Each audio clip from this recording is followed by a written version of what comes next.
So some students already have worked with us, and I really am thankful to FIIB for being associated with us. We are associated with them. They are associated with us for more than 4 years now, and we really have mutually helped each other. So I just give you in because I've been given this mainly for sustainability. So I am just giving you an overview why and how the NGOs work in India. Basically, we have three forms: the society and the not-for-profit companies, and maybe the third is the trust. The not-for-profit companies are allowed, they are like for-profit companies, but they are allowed to gain the profits, but nobody can, no founder or anybody can use those profits for themselves. So it has to be used for the society purpose.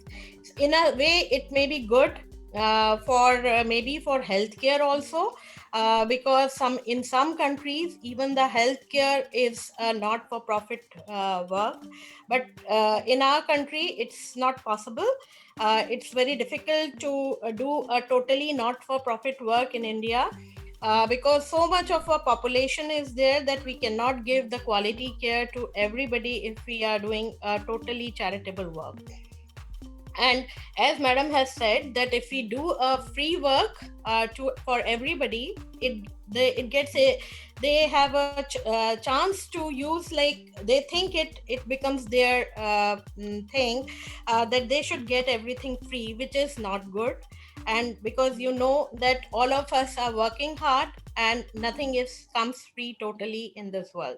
So we should always look for better sustainable things in which we can also sustain and the other can also sustain, and at the same time we keep a balance with whatever resources we have, how we can help. You know that charity cannot be done by everybody all the time. Everybody needs to have they have their own priorities, they have their own needs which have to be met before we go for charity and do charity otherwise.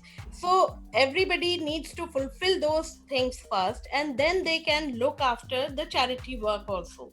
But the thing is, we have tried to create a model in our foundation in which everybody can join the work which they want, and they can share their skills.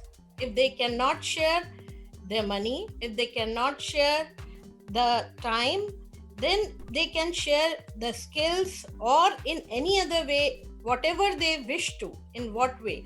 In the post COVID, people definitely have realized the importance of these sectors, because you need not many things to live. The COVID has taught us what you need to live.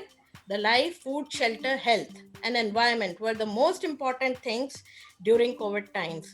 So this was basically seen during the COVID times, and that's why the government and every organization, also the world, is basically trying to help the social sectors. And the COVID has like lot of impact on everybody, not only the for-profit sectors but also the not-for-profit sectors, by reducing the manpower, by reducing we don't have the salaries, the funds, the salaries.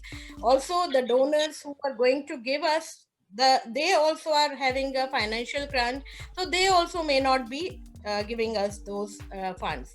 So basically we have to try to self-sustain us, and that is what where we need the different measures where we can self-sustain ourselves, and there we can get the help of these organizations which are for-profit organizations, or who are doing the CSR activities. How MBA students can help? They can help us through helping us in running the organization through their business models and exposure to the new technologies. And maybe I'll just ask them to help us through some longer projects. That's all. Thank you so much. I think next session may be started.